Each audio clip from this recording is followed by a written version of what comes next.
Merci d'être avec nous sur Tchad 24. Bienvenue. Est possible nouveau départ pour la Fédération tchadienne de football, association qui connaît une divergence des vues depuis plusieurs années et mise en place des commissions en espoir pour le bon fonctionnement de la fédération. Et puis Dr Abakar Mamate Moussa, médecin généraliste, nous parlera de l'inflammation des parois qui recouvrent l'estomac, la gastrite ou mal de gastrite, une pathologie fréquente et qui touche à tout le monde.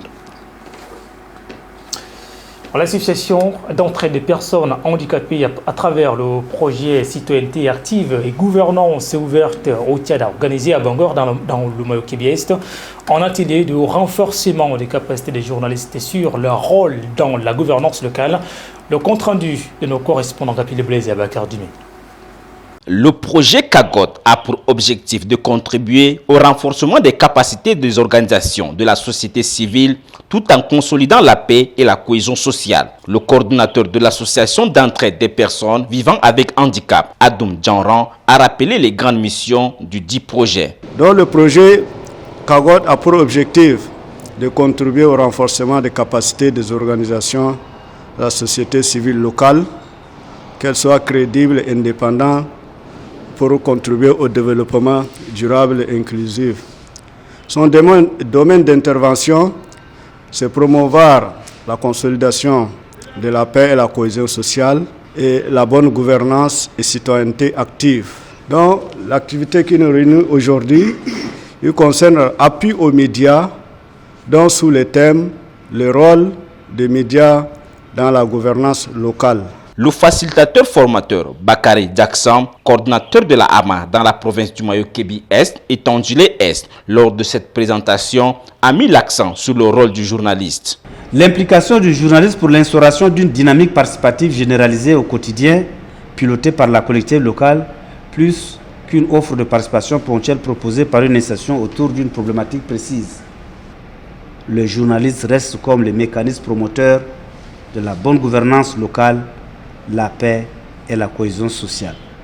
Le métier de communication est noble. Les journalistes communicateurs doivent développer une forte solidarité. Les échanges étaient fructueux autour du rôle du journaliste dans sa localité.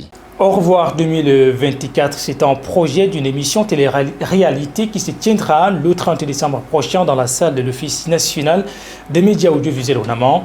Le président du comité d'organisation, Idriss Moussa, l'a annoncé samedi et lors d'un point de presse. Suivez.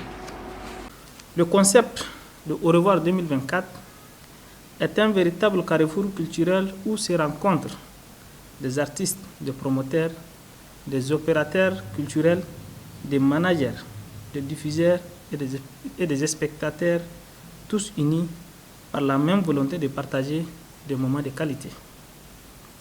Cette émission n'est pas seulement une tribune pour le rire, mais également un espace d'expression, de découverte et de formation.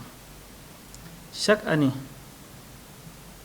des humoristes nationaux et internationaux prennent la scène pour offrir au public des spectacles d'une grande qualité, tout en mettant en lumière le jeune talent du Tchad et d'ailleurs. Cette deuxième édition s'inscrit sous le signe de la paix. Le thème choisi cette année, la paix, est plus que jamais d'actualité. À une époque où les défis pour la stabilité de notre pays sont nombreux, nous croyons profondément que l'humour peut être un puissant vecteur de réconciliation, d'unité et de solidarité. À travers cette émission, nous voulons démontrer que même dans les moments difficiles, les rires et la culture ont le pouvoir de rassembler les individus, de briser les barrières et de renforcer les tissus sociaux. Nous sommes particulièrement honorés de pouvoir compter sur le haut parrainage de Madame la ministre de l'Action sociale, de la Solidarité nationale et des Affaires humanitaires, Fatima Boukar Kosei, qui a généreusement accepté de marier à nouveau cette édition, comme elle l'avait fait lors de la première édition. Son soutien indéfectible est une véritable source d'inspiration pour nous tous et nous lui exprimons notre sincère gratitude. L'ambassadeur des États-Unis au Tchad, Alexander Laskaris, a organisé une réception samedi en l'honneur de Leslie McBride, un homme qui a servi le Tchad dans plusieurs domaines. Cet événement a rassemblé amis, anciens, élèves et proches pour célébrer le parcours exceptionnel de McBride. Qui est-il? On découvre ensemble avec Yacoub Abdellah Maoulouda. Arrivé au Tchad en janvier 1974 à l'âge de 25 ans, Leslie McBride a d'abord exercé en tant que professeur d'anglais dans les écoles de Biltine, une ville située dans la province de Wadifra. Son parcours professionnel l'a ensuite conduit à occuper des responsabilités importantes au sein de l'INSET, où il a contribué à plusieurs projets visant à améliorer les conditions de vie des Tchadiens. En tant que membre de la 10e promotion du Corps de la paix, il a non seulement partagé ses connaissances, mais a également tissé des liens forts avec la communauté locale. Son rôle dans le renforcement des liens entre les États-Unis et le Tchad, c'est ce que retient l'ambassadeur Laskaris. L'Amazon que McBride a construit au cours du dernier demi-siècle. Je suis le plus récent occupant temporaire de cette maison et le plus récent diplomate américain qui se prenait pour l'ambassadeur. Mais sachant que McBride était toujours le véritable représentant du peuple américain face à vous ici au Tchad. Une expérience qui n'est pas les moindres. Leslie McBride en est fier. Il n'y a pas de regret. On me demande souvent, mais M. McBride, vous avez passé 50 ans au Tchad. Vous n'avez pas de regret? Je dis franchement, je n'ai pas de regret. Je n'aurais pas pu faire autre chose, à mon avis. Je n'aurais pas pu faire autre chose aux États-Unis qui m'aurait donné autant de satisfaction que j'ai reçu ici au Tchad en enseignant et en travaillant dans les programmes humanitaires et les programmes de développement communautaire. Donc, non, je ne regrette rien. McBride n'a pas seulement laissé une empreinte professionnelle au Tchad, il a également fondé une famille avec une citoyenne tchadienne, ce qui témoigne de son attachement profond à ces pays qu'il considère comme son deuxième foyer. Sa vie personnelle et professionnelle est un exemple d'engagement et de respect envers la culture tchadienne. La soirée a été ponctuée des témoignages émouvants de la part d'amis, anciens élèves et membres de sa famille. Chacun a partagé des anecdotes et des souvenirs illustrant l'impact positif que McBride a eu sur la vie. Et ce McBride n'est pas seulement un diplomate que nous saluons, c'est aussi un ami, un mentor et pour beaucoup d'entre nous, un enseignant. Il y a une cinquantaine d'années, vous avez marqué de votre empreinte la vie de nombreux jeunes Tchadiens en leur transmettant vos connaissances. Mon Okudi m'a dit, mon mari estime que tu es quelqu'un de bien. Et si elle-même elle dit, si un blanc dit que quelqu'un est bien, on trie, matri. Donc, et depuis lors, depuis toujours, que les enfants soient là ou non. J'entrais chez lui. Félicitations pour cette merveilleuse retraite et que l'avenir soit aussi radieux que le cœur que vous portez. La retraite de M. McBride n'est pas simplement un au revoir, mais c'est une célébration d'un héritage extraordinaire et de l'amitié qui nous unit à lui. Je le dis à haute voix parce que il y a des Tchadiens qui s'étaient mariés à des Américains. Toi, tu as épousé notre sœur. Mais quand la maison brûle, tu étais resté à côté de nous pour éteindre l'incendie. Les autres qui avaient un PIB, ils sont partis. Toi, tu es resté. Parlons de l'inflammation des parois qui recouvrent l'estomac, la gastrite ou mal de gastrite, une pathologie fréquente et qui touche tout le monde. Et sur la question des causes et mesures, la rédaction a rencontré Dr Abakar Mamat Moussa, il est médecin généraliste. La gastrite, il faut savoir que c'est une inflammation de la muqueuse, c'est-à-dire dans la partie antérieure de l'estomac. Elle peut être aiguë comme chronique, touchant c'est-à-dire les adultes comme les enfants. Alors, maintenant, qu'est-ce qui a provoqué, mais qu'est-ce qui provoque ce qu'on appelle la gastrite? Il faut savoir qu'il y a plusieurs raisons et puis il y a plusieurs causes. Parmi les causes, d'abord la cause infectieuse. Parmi les infections, on a ce qu'on appelle une bactérie qui est appelée Helicobacter pylori. Cette bactérie, elle est responsable actuellement de la gastrite ou bien mal de l'estomac. Alors, et il y a d'autres causes.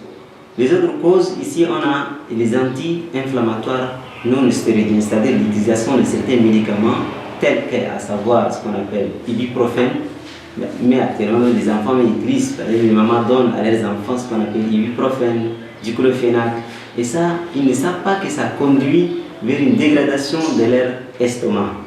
Et ça également, c'est l'une des causes de la gastrite. Il y a tant d'autres causes également. On peut citer également les consommations chez les adultes, la consommation excessive de l'alcool, qui est l'une des causes également de la gastrite. Alors, maintenant, quand on a le mal de l'estomac ou de la gastrite, quels sont les signes? Comment peut-on savoir qu'on a la gastrite? Alors, les signes sont, le premier signe c'est quoi? C'est une douleur qui se trouve au niveau de la partie supérieure de votre abdomen. Vous sentez une douleur, ou bien un inconfort gastrique, soit une gêne gastrique.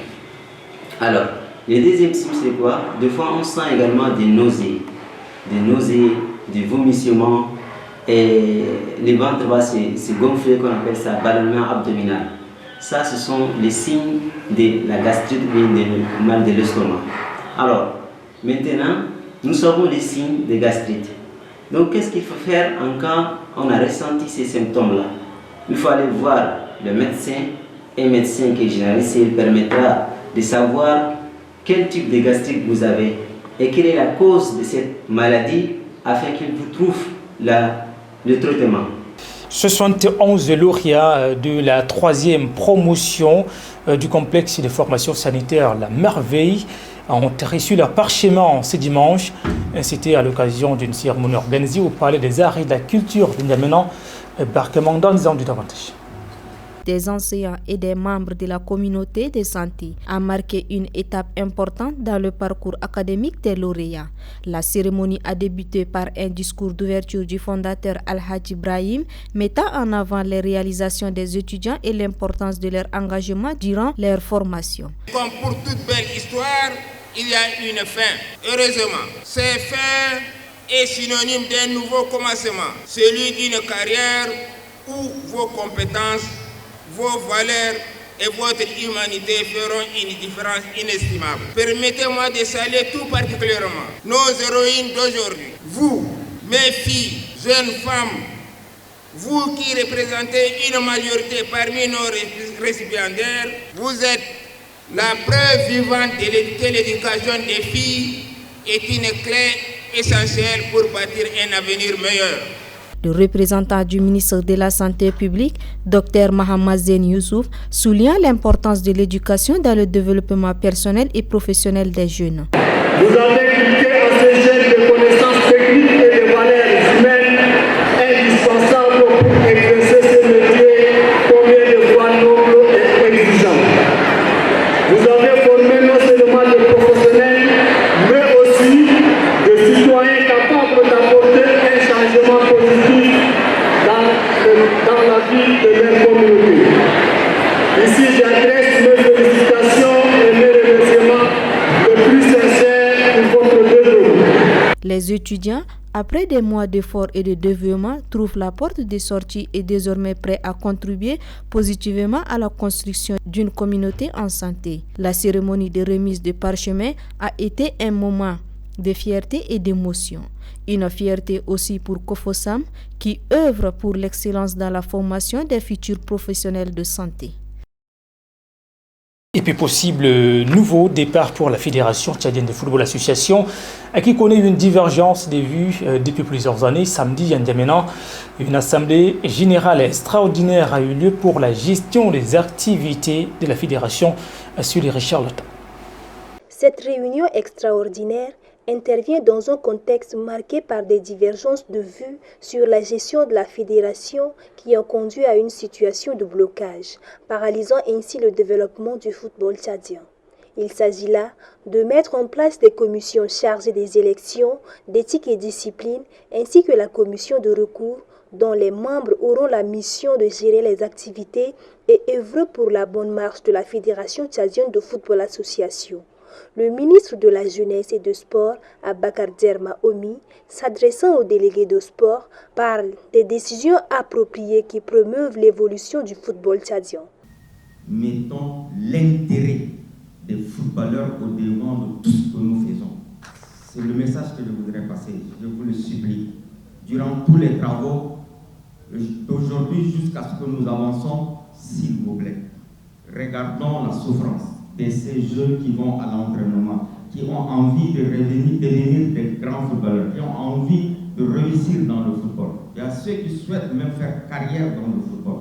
Mettons ça au devant de toutes nos décisions. Acceptons de faire le sacrifice s'il y a lieu pour permettre en mettre en avant l'intérêt de nos sportifs. Cette rencontre pourrait marquer la fin de la crise qui sévit depuis plusieurs années au sein de la fédération. Le représentant de la FIFA, Rolf Tani, s'y tient. Je pense que vous pouvez être fiers de vous aujourd'hui, de ce que vous avez décidé ensemble, de l'harmonie aussi qui a été exprimée à travers cette Assemblée Générale. Ça fait déjà plus d'une année que vous avez eu l'occasion de vous rencontrer, hein, donc je pense que vous pouvez être fiers de vous-même, de ce qui a été décidé aujourd'hui. Le fait d'être rassemblés aussi, de venir d'autant loin sur un pays qui est grand comme le Tchad, ça démontre aussi votre intérêt, votre passion pour le foot. Pour l'ensemble des commissions, 22 candidats étaient en lice. Pour la gestion des affaires courantes, l'Assemblée a alors retenu 6 membres pour la commission électorale, 5 pour l'éthique et discipline et 3 pour la commission des recours. C'est tout pour cette édition. Merci à vous de l'avoir suivi. À bientôt sur Tchad 24.